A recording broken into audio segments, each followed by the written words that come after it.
draw at home in the Old Firm, that's nowhere near good enough. The team looks utterly lost, directionless on the pitch, and you can feel it. There's no fight, no identity, nothing. I'm done with this guy, seriously.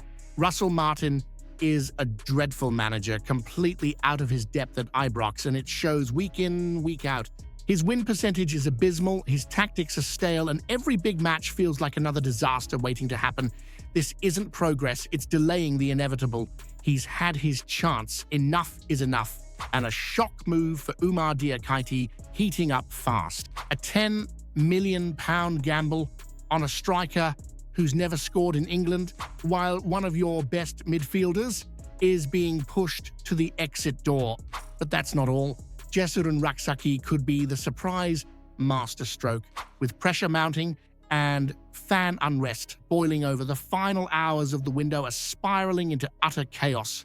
This isn't just transfer drama, it's a full-blown Ibrox reckoning. Watch till the end, you won't believe who could be gone before Monday. Oscar Cortés is packing his bags, and not for another rainy week in Glasgow.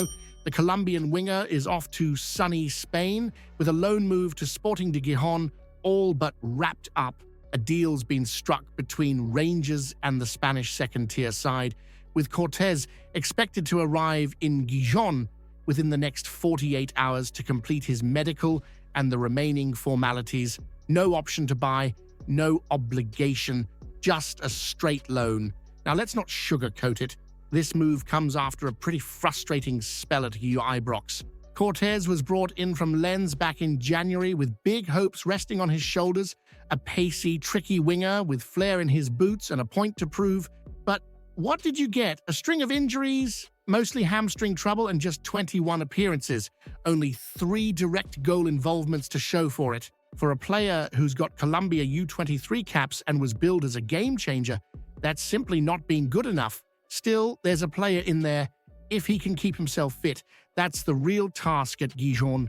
They're flying just now, unbeaten in their opening 3 matches and chasing promotion.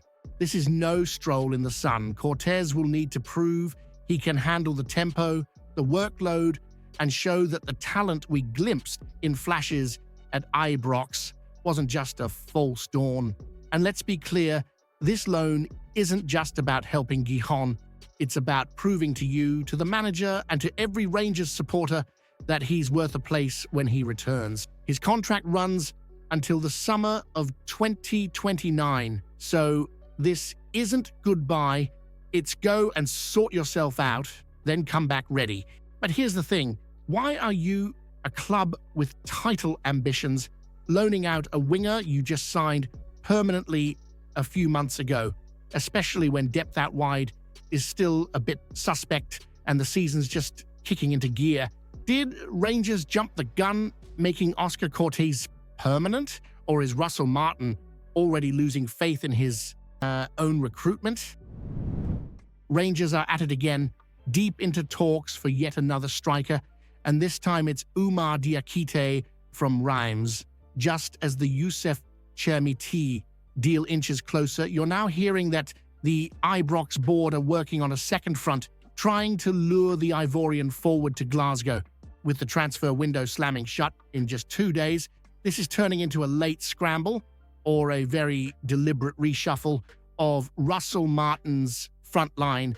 Diakite is no slouch. At 21 years old, he already has 15 caps for the Ivory Coast, 23 goals at senior level, and a frame built for battling defenders, standing at 1.85 meters with pace to burn and a clinical touch in front of goal. His contract at Reims runs until 2028, so it won't come cheap.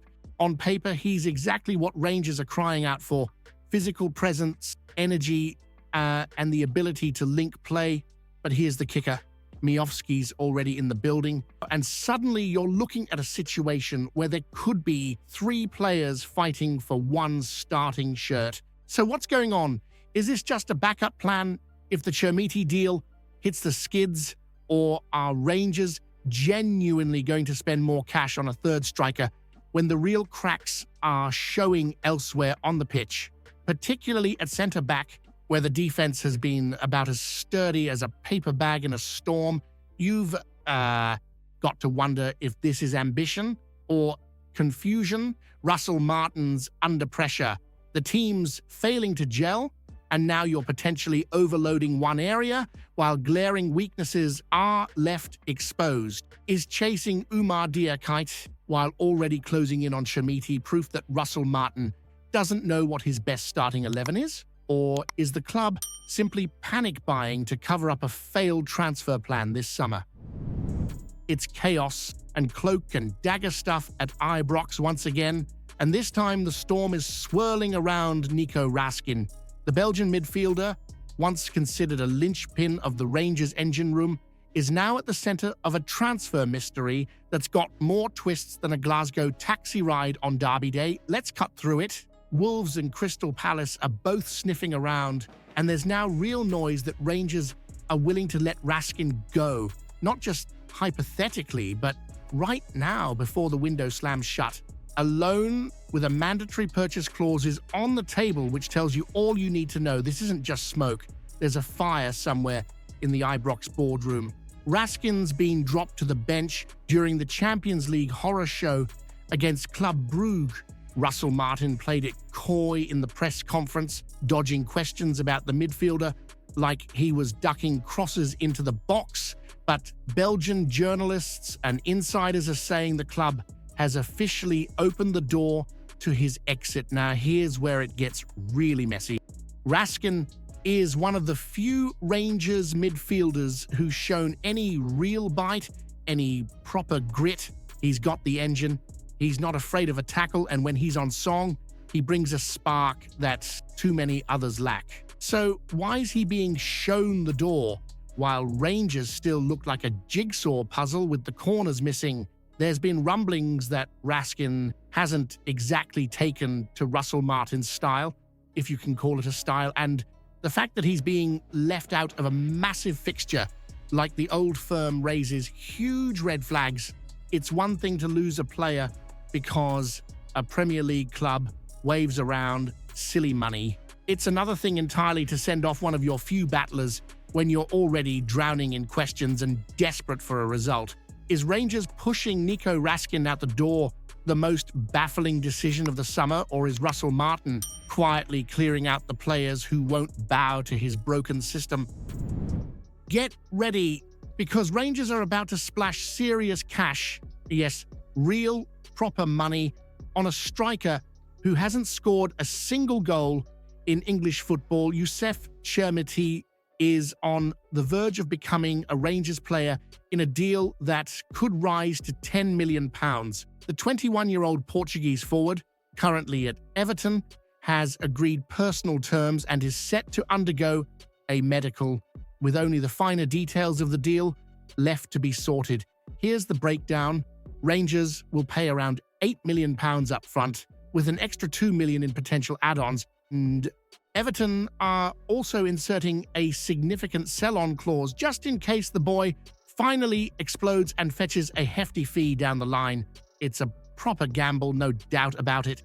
Let's look at the facts. Chermiti arrived at Everton from Sporting Lisbon last summer for £15 million, and since then, 24 appearances, 0 goals, 0 assists. Not even a single start in the Premier League last season under David Moyes. Injuries, poor adaptation, and fierce competition saw him slide down the pecking order. Now, suddenly Rangers, under pressure, under scrutiny, and with a manager hanging by a thread, are throwing nearly club record money at a player who's yet to prove he can do it at senior level. And all this just days after Hamza Yegamane forced a move to Lille, walking away after refusing to even come off the bench. It's chaos behind the scenes, and this move smacks of desperation wrapped in optimism. Chermiti could be a hidden gem. Sure, he's got height, physicality, and a strong record at youth level. But to take that risk now, with Russell Martin already being hounded out by banners at Ibrox and the team tumbling out of Europe on the back of a 9-1 humiliation, it's bold, maybe too bold. You're being asked to believe that a striker who couldn't cut it at Everton, where strikers go to vanish, is suddenly going to lead the line at Ibrox in a season that demands silverware and revenge. Is spending £10 million on a striker with 0 Premier League goals a sign of ambition, or the clearest proof yet that Rangers' recruitment under Russell Martin is completely unhinged? Here's why Rangers absolutely must move heaven and earth to bring Jesurun Rak-Sakyi to Ibrox before the window slams shut on Monday night. The current right-wing setup, let's be honest, it's flatter than a pint poured at Parkhead. Ant-Man, the new lad from Go Ahead Eagles, has shown some tidy touches, but in a league where you spend 70% of your time breaking down parked buses, he's been far too one-dimensional. 2 games in, and he's offered nothing in terms of end product. 0 goals, 0 big chances created, and only 1 completed dribble. That's not enough when you're expected to pick locks every weekend. That's where Rak-Sakyi becomes absolutely vital. He's left-footed, meaning he'd give you that inverted option, cutting inside, playing 1-2s through congested midfields, curling shots, or slipping in the striker. It's what makes modern attacks tick. Against low blocks, which Rangers face more often than not, having a winger who can drift centrally and cause chaos is gold dust. Now, look at the numbers. This isn't just hype. 22 goals and 10 assists across 2 full seasons, first in League One with Charlton, and then in the Championship with Sheffield United. And he's done that while still learning his trade. You can't ignore that level of end product, especially when Rangers have been crying out for someone who can both score and create from wide areas. At 22, he's got more upside than Miovski and more strings to his bow. Miovski is a penalty box striker, cut off the supply, and he disappears. Rak-Sakyi, on the other hand, offers creativity when he's not scoring and goals when he's not assisting. He's the type of player who can win you games on his own. That's the kind of threat you need when the chips are down and the team's struggling to break a deadlock. Russell Martin's system relies on wide men who can create overloads, take on their fullback, and make something happen. Rak-Sakyi fits that mold perfectly. Quick, technical, intelligent. He's the kind of winger that makes you sit up every time he gets on the ball. And with Crystal Palace reportedly willing to let him go, there's no excuse not to act. If Rangers want to regain control of the title race, win the big games, and dominate domestically the way they should, then bringing in Jesurun Rak-Sakyi could be the signing that changes the narrative. Would signing Rak-Sakyi and dropping Antman to the bench already be an admission that Rangers got their summer recruitment badly wrong on the right wing? Comment below what you think about the news. Don't forget to leave a like on the video to help me out. I post videos every day talking about our Rangers, so if you're not subscribed, you're missing out on the latest news. See you soon.